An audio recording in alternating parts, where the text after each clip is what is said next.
Okay.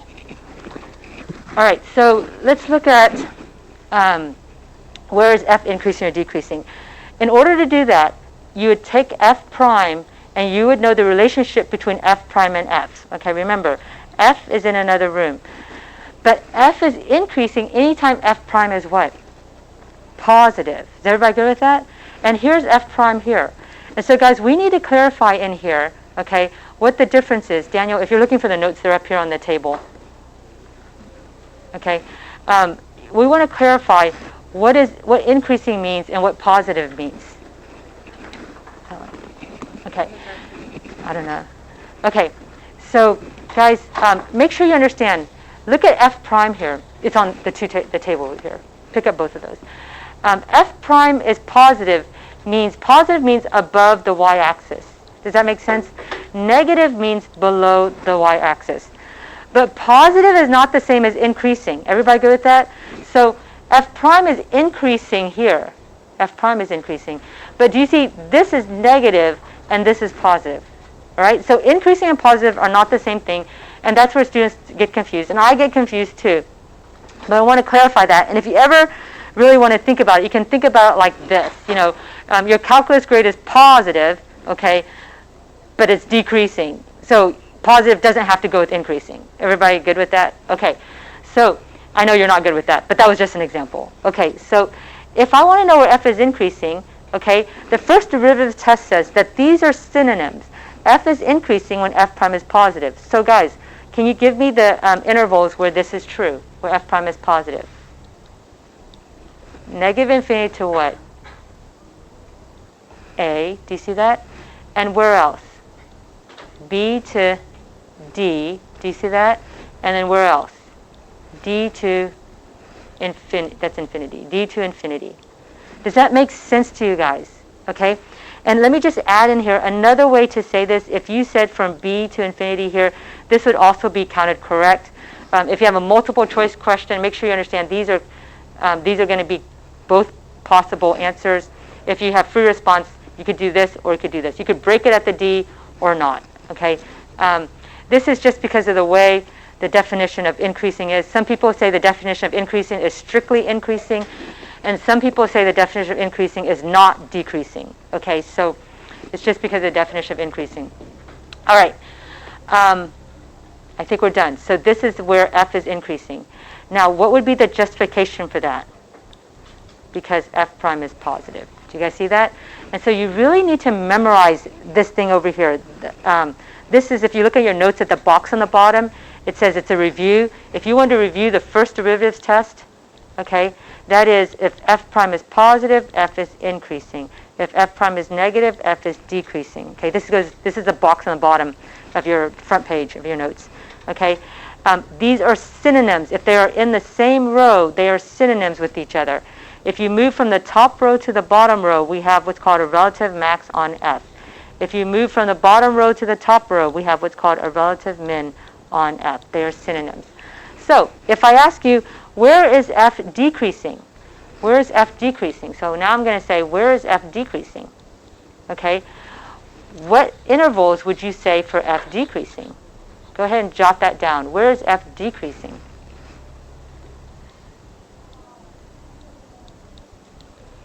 Did you get from A to B?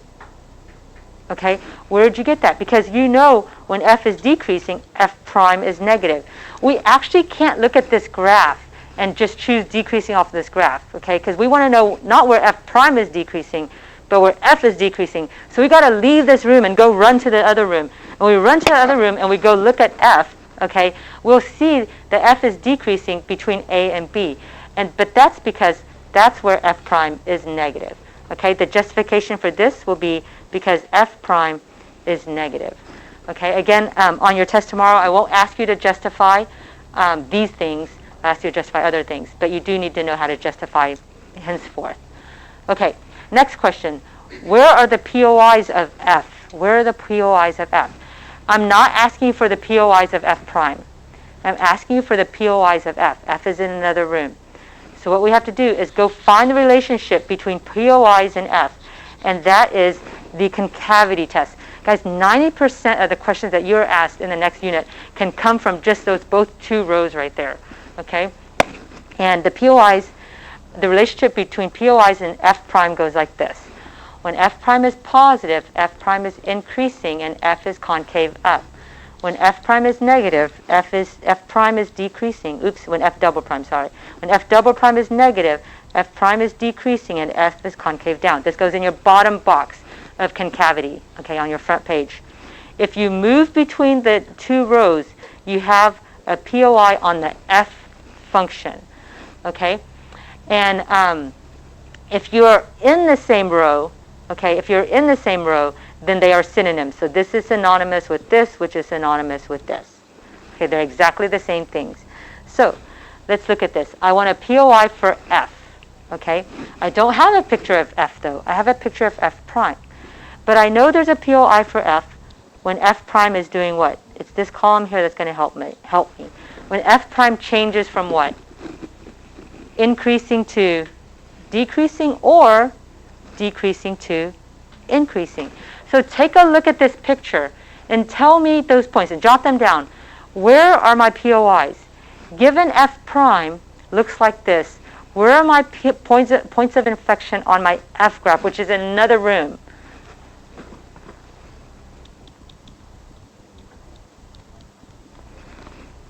Did you get E, C, and D? Do you guys see how to do this? Okay? And if you had to justify this, okay, you'd say because F prime changes from increasing to decreasing, or vice versa. Make sure you guys know how to do the justification. You don't need to know it for this test, but you do need to know it for the future tests. Okay? Now this is a very long justification. Okay? But remember what I told you. Maybe you don't remember. Remember what I told you, that this is a justification, but this is also a justification because these are synonyms. Okay? So another thing you can write is because F double prime changes what? Signs. Do you see that? It's the exact same thing. The F double prime changing sign is the same thing as F prime changing from increasing to decreasing, or decreasing to increasing. But this saves you a lot more time. Everybody good with that? Okay. Make sure you understand, for POIs, you can say changing signs, but for relative max and min, so if you go over here and look on the board, relative max and mins, you cannot just say changing signs, because relative max, you have to say F prime changing from positive to negative. It goes only one way. And relative min only goes one way. F prime changes from negative to positive. So you cannot say changing signs on this one. But on the concavity test, on POIs, you can say changing signs, because POIs go both ways. All right, let me tell you what a justification students use that is not allowed. You cannot use, so not allowed. You cannot use because F changes concavity. Okay, a lot of students use this. I agree, F does change concavity, but this is considered a definition and not a justification. This is considered a justification, this is considered a justification, but this is considered a definition. So FYI, you can't use that. All right, everybody good with the POIs? Did we do number 6 on your homework from last night, yesterday? Can you guys pull number 6 from your homework, 1.3-7? Did we look at that yesterday, yes or no? No? Can we pull that out, please?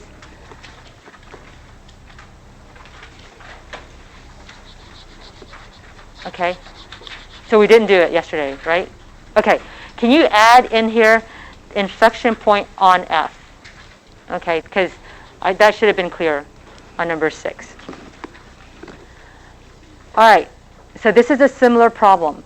But here, what is the graph that they gave you? You got to pay attention to the graph they gave you. What did they give you?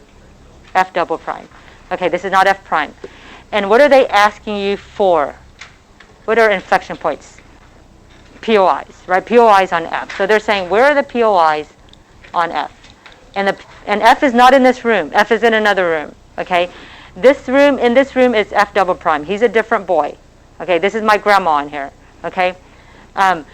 So the question is, how do I find the relationship between F and F double prime? Okay, with POIs.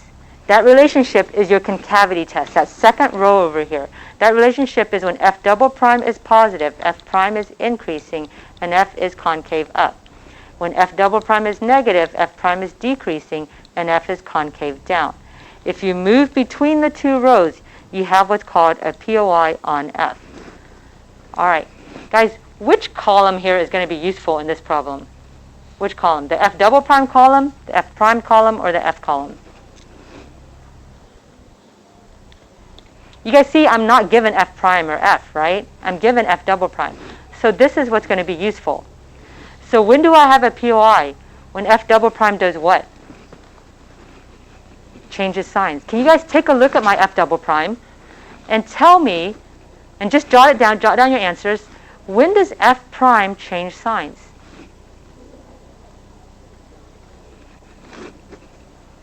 Jot it down. Did you get -4, -1, and I think that's it. -4, -1. What else did you get? Did you get 3? Did you get 3? Okay, so let's think about changing signs. Okay, remember what we said about signs. Signs is positive and negative, right? So if you're above the x-axis, you're a positive. If you're below the x-axis, you're a negative. Okay? So when do you change signs? F double prime, you have to go from left to right. Okay? So here I'm starting here. I'm positive, then I change to negative. So definitely at -4. I'm negative, then I change to positive. So definitely at -1. And then guys, here, although it looks like I changed signs, but really I'm positive, then I change to what? Positive. So I don't change signs at 3. Do you guys see how this works? Okay? This thing always is true. All right. So if you had to justify this, you would say because F double prime changes signs. You could also say F double prime changes from positive to negative and vice versa, but that's a lot of work. You could just say F double prime changes signs. Yes? Mm-hmm. Because this is F prime and not F double prime. Yeah, so this, for this one, for your you weren't using this one. For your warm-up, you're using this one. You're looking at increasing, decreasing, which is different from positive, negative. Does that make sense? So for this one, this is an F prime, but for your other one, does that make sense, Helen? Okay, the other one you're using F prime. So so you have to figure out what your picture is. Okay. All right. Let's go look at your notes again. So go back to your notes. And let's do your first problem here on your notes. It's a POI problem. So I just got to find it. This one right here. Let's do this one. Okay? And you have something like this on your test. Okay? Besides just asking you for POIs, also I ask you for increasing, decreasing, I think relative max, relative min, all those things you need to know for the first derivatives. But this one is, I'm just asking for the POI. And so guys, you need to know, right now, for the first derivatives test, if they ever ask you, when is F increasing? When is F decreasing? Where is there a relative max? Where is there a relative min? Or if they ask you critical numbers, you will always use the first derivative. That's what's going to help you get these keywords. So if you see these keywords, you're going to need a first derivative. If you see these keywords, concave up, concave down, or POI, you're going to use a second derivative. Okay? Today we're going to learn the second derivative test, where we'll add a little bit more to this. Okay? But as of yesterday, when you walked out of this room, these are the keywords for using the first derivative or the second derivative. Okay? So if you want a point of inflection, what you know is you're going to have to take a second derivative. Okay? So let's go ahead and do this problem. Let's take a second derivative. To take a second derivative, though, first I have to have the first derivative. So let me rewrite this problem so that I can actually take the first derivative. If I take the first derivative of this, do you see? That's what I get. I'm just using power rule. Okay? But I don't need the first derivative because that would tell me relative max, relative mins, increasing, decreasing. I don't need that right now. I need the second derivative. So this is what I'm going to get for the second derivative. And what I do for the concavity test is I take the second derivative. So let me rewrite this.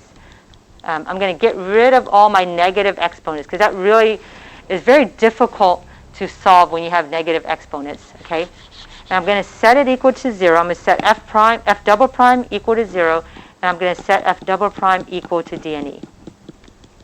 Okay, if this were the first derivative, I would solve and find all my critical numbers. But this is a second derivative, so it's just a vocabulary change. It's a second derivative, so the relationship with f now is my possible POIs. Okay, so these are my possible POIs. What I do is I solve here. Guys, on the left side, you either need to factor or you need to get cross multiplying. Okay, most of the time it's factoring or cross multiplying or both. Okay, so what I'm going to get to solve for x, what I'm going to do to solve for x is I'm going to get one fraction on the left, one fraction on the right, and an equal sign in the middle. Okay, that allows me to cross multiply. Right here, what a lot of students do wrong is they divide by x over 4. But if you do that, what you're going to do is you're going to lose the solution. Okay, you're going to lose the solution x equals 0. So don't divide by x over 4. Instead, pull everything to one side and factor. Okay, so in this problem, we end up both factoring and doing a cross multiply. Okay, if you factor, what you end up getting is something times something equals 0. And if you have something times something equals 0, just think about it. Something times something equals 0. What must be true about one of these somethings? One of them must be 0. So what I do is I say, okay, well, either 6x to the 4 equals 0. Divide both sides by 6. I'll get x to the 4 is equal to 0.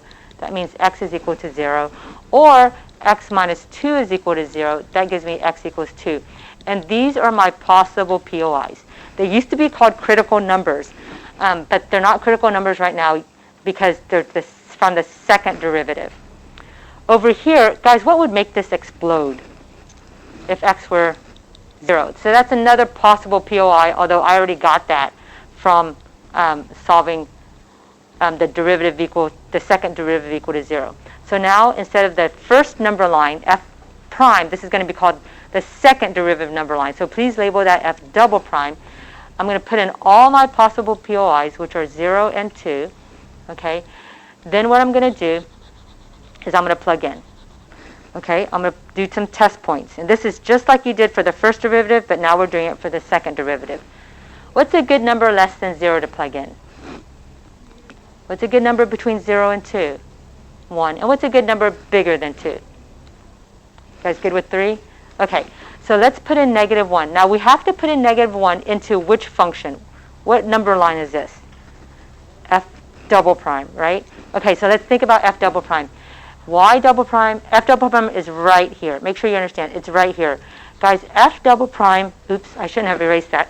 But f double prime, remember I always tell you to go to the factoring part, but this part, I factored after I cross multiplied. Okay, this factoring right here, this is not f double prime.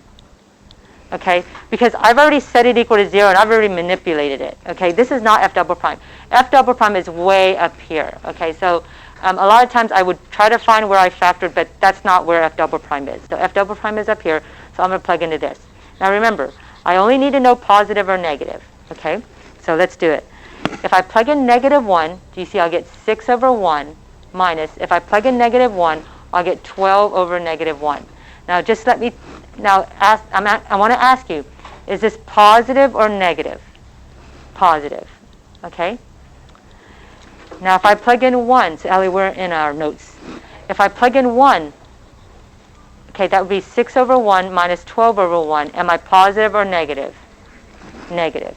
Now when I plug in 3, okay, so this will be 6 over 81 minus 12 over, that would be 81 times 3.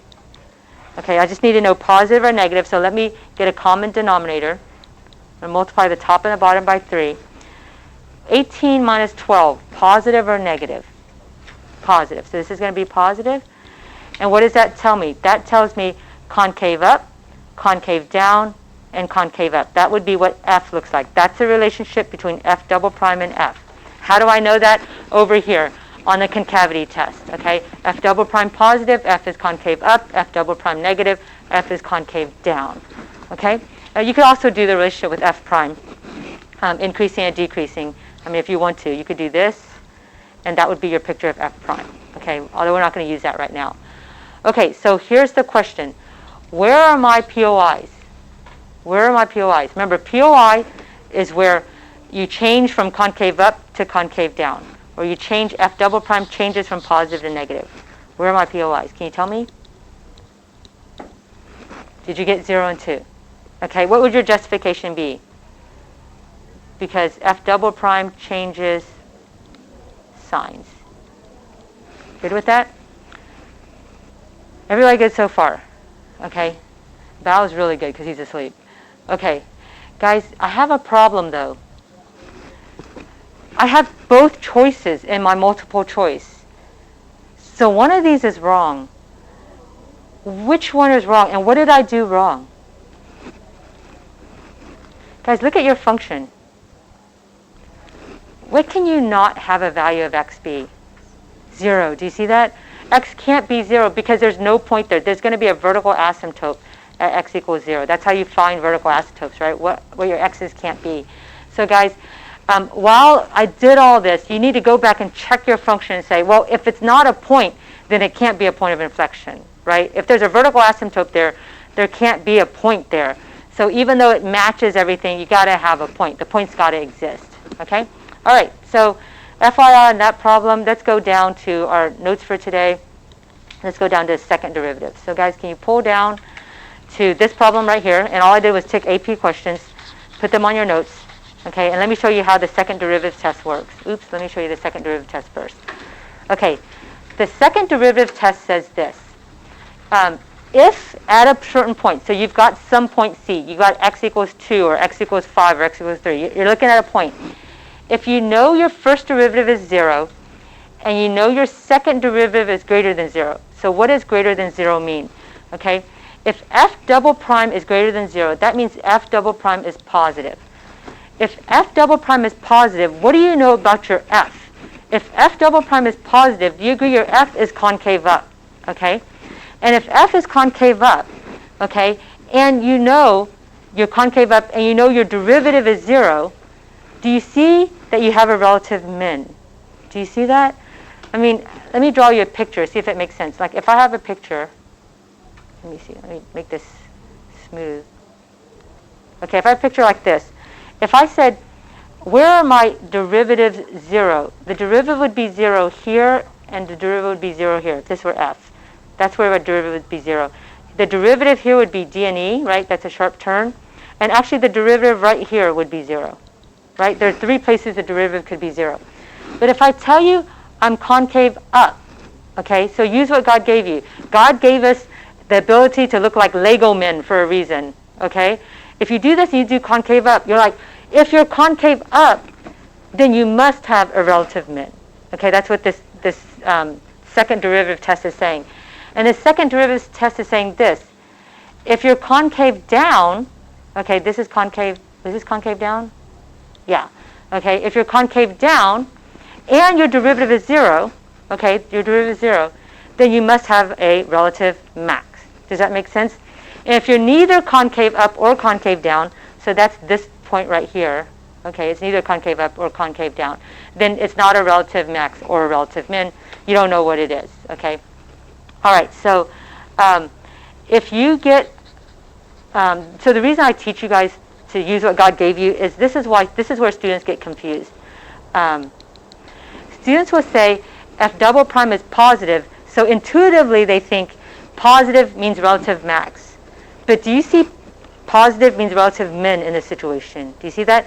And intuitively students think, oh, negative means relative min, but that's not true. For here, f double prime negative, it means relative max. And so that's why I say use what God gave you. I say if you look at this right here and you look like a Lego man and you say this is concave up, once you look at your hand, you're like, oh, that's a relative min. Can you see what I'm saying? And if you use your hands, if you come here and you say f double prime is negative, that's concave down. If you make your hand like this, if you use what God gave you, you'll be like, oh, that's a relative max. Is everybody good with that? So I want you to Visually do it, and it will help you to get it right. And I do it wrong also, but it helps me when I use what God gave me. Okay? All right. If ever this number is a number, so like if it's not 0, if it's -2 or something like that, then you don't have a relative min or a relative max. To have a relative min or relative max, this must be 0. Okay? And then if you ever have equals 0, this is inconclusive, so you can't use a second derivative test. You have to use something else. Okay? All right, let's look at some problems. Okay, here's the first one.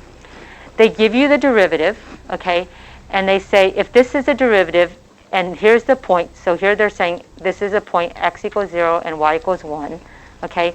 Can you tell me, do you have a relative max, relative min, or neither? And guys, this is a big hint. This wording right here tells you to use the second derivative test whenever they ask you these three things, okay? And the second derivative test looks like this.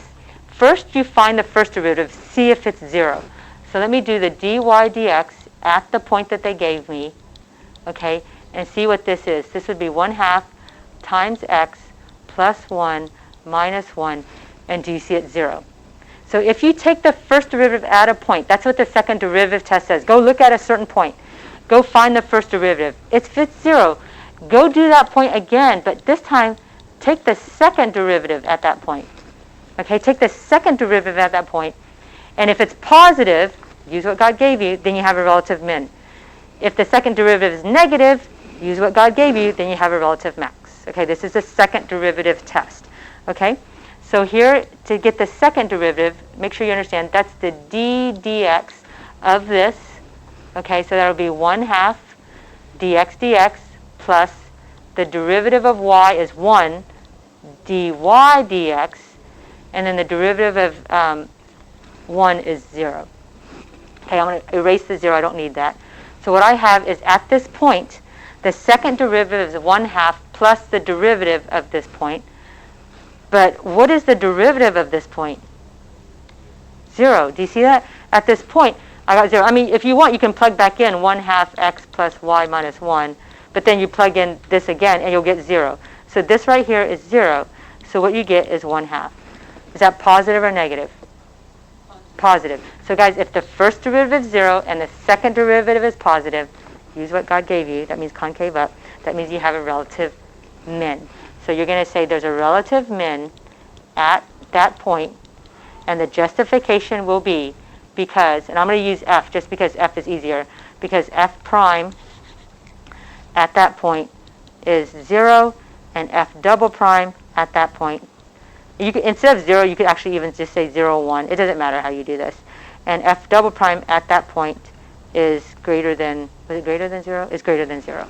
And that is your justification. You need to say the first derivative is 0 and the second derivative is positive. Okay? Let's do another one. So consider this function right here. Okay? Again, they give you the first derivative, and they ask you to find the concavity. The concavity just means tell me, is the, am I concave up or am I concave down? That's all they're telling you. Okay? And you can figure out concave up and concave down, because concave up means the second derivative is positive, right? And concave down means the second derivative is negative. So all they're asking you to do here is find the second derivative, tell me if it's positive or negative. All right? So here's the first derivative. So guys, if I wanted the second derivative, what do? Take the derivative, right? Do I take the derivative twice to get the second derivative? No, they already gave me y prime. So to get y double prime, I only need to take the derivative once. Okay, so the derivative of 2 would be, the derivative of 2x would be 2, and the derivative of y is dy dx. You guys good so far? Okay, now here's the tricky part. What in the world is dy dx? I don't know what dy dx is. What is dy dx? It's 2x minus y. So you can replace this with 2x minus y. And here's the tricky part. Make sure you put parentheses here, because you're not just subtracting the first term of dy dx, you're subtracting all of dy dx. Okay? So this will give you 2 minus 2x. And guys, can you tell me what I just did wrong? This is the number one wrong thing students do. It should be plus y.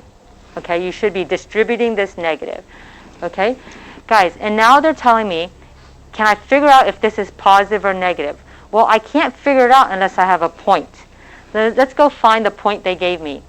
It says, it's all the curves in quadrant 2. So my point is in quadrant 2, okay? So if you look at quadrant 2, what do I know about all points in quadrant 2? This is quadrant 1, this is quadrant 2. The x value will be negative and the y value will be positive. So guys, if this value is negative and this value is positive, what do I know about this value? Do you see negative times negative will be positive? And then y is positive, so this value is going to be positive. So what I know is that the second derivative, okay, at this point, whatever this point is, or I can just say, this, well, I'll just say point, the point in quadrant 2, okay, is greater than 0, okay? So therefore, what am I? Concave up, concave down, concave up. So concave up because the second derivative at this point is greater than 0. Okay, any question about that? I could specifically f is concave up. Oh, there's no f. Y. No, there's no y. Oh yeah, there's a y. I could say y is concave up. If you said f, I feel like they would forgive you because there's no other f in this problem. Okay, let's go to the next question. It says, if this derivative, the first derivative is this, okay, for f, and your point is 2, 3. Now they give me a point. Tell me, is this a relative max, a relative min, or neither? And justify. All right. So remember, guys, if I go take the first derivative at this point, 2, 3, okay, if it's equal to 0, this is a potential relative max or relative min, right? What if it's equal to a number? What does that mean?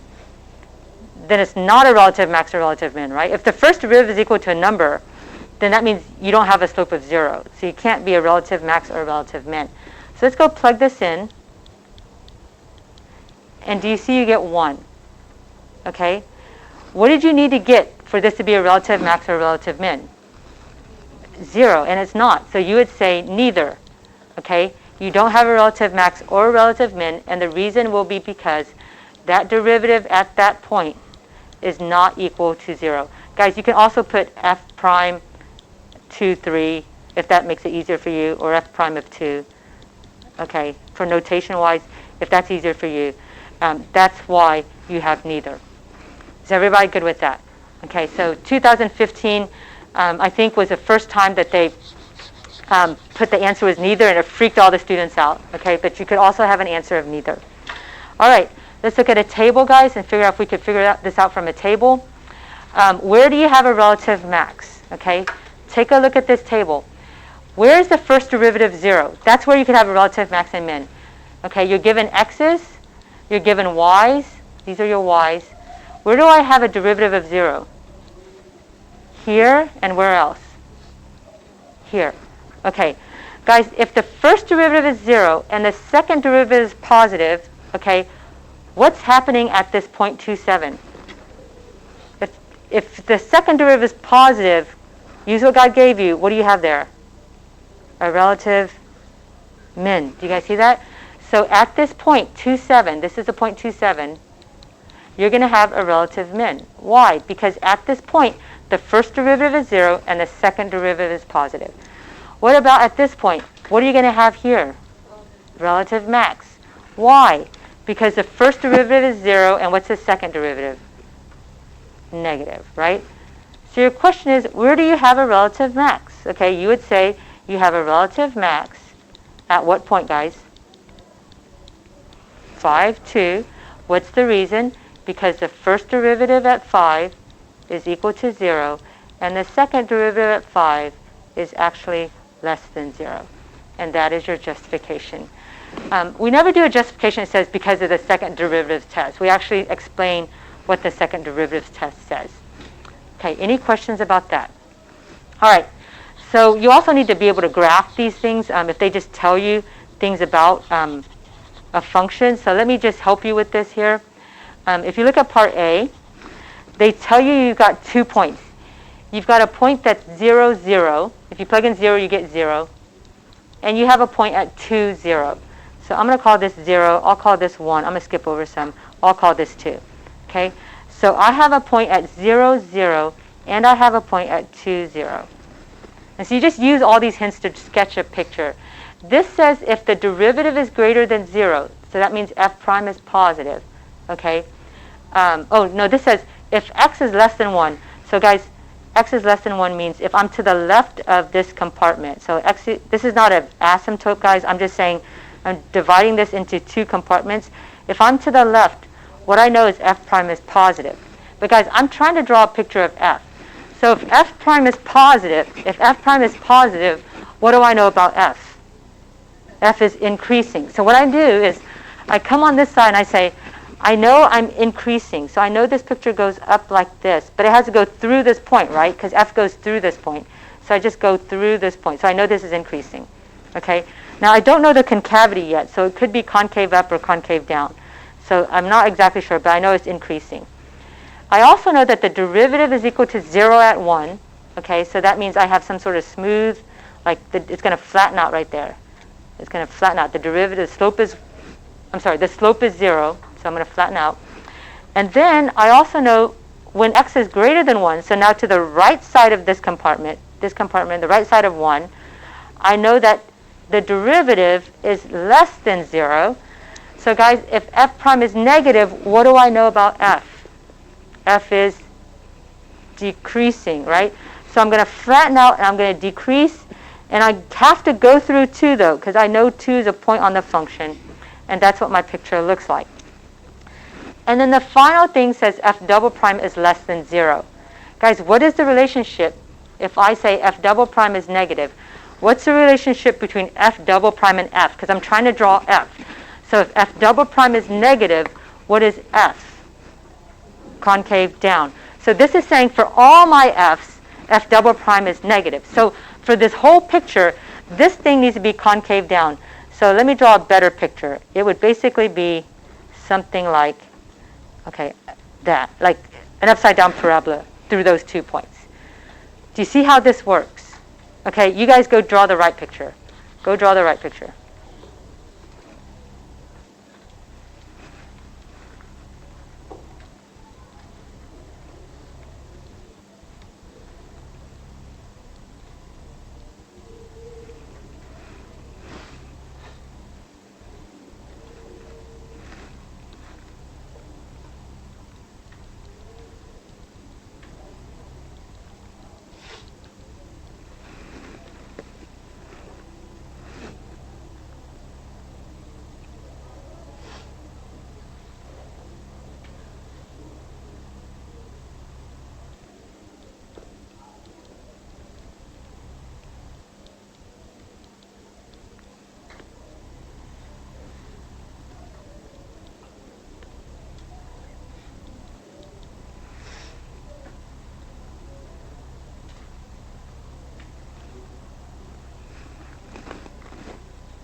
Okay, so some of the things we know here is you have the same 2 points, the 0 and the 2. You have those x-intercepts there. You also know that you're increasing on the left side and decreasing on the right side. So those things are the same as before. But now, guys, instead of the slope being 0 here, the slope is undefined. So, guys, what happens when the slope is undefined? I'm like you and you're like me. No differentiability. What is it? Sharp turn. Vertical, tangent, any discontinuity. So what you have here is probably a sharp turn, or it could be a hole, it's discontinuity, or it could be a vertical asymptote. So let me just draw a vertical asymptote, a discontinuity. I think there's several answers for this. This right here says f double prime is negative, right? What's the relationship between f and f double prime? If I tell you f double prime is negative, what do you know about f? Oh wait, is it f double prime is negative? Oh, that's why it's not right. Okay, that's why you're being so quiet. Okay, f double prime is positive. What do I know about f? F is concave up. So what I have to do is draw these pictures so it's concave up. So this will be concave up. This will be concave up. And so do you see, if I do concave up, the picture would kind of look like y over x squared kind of picture, kind of. Okay. But that's one possible answer. Another possible answer is you could do a sharp turn here. That's also a right answer.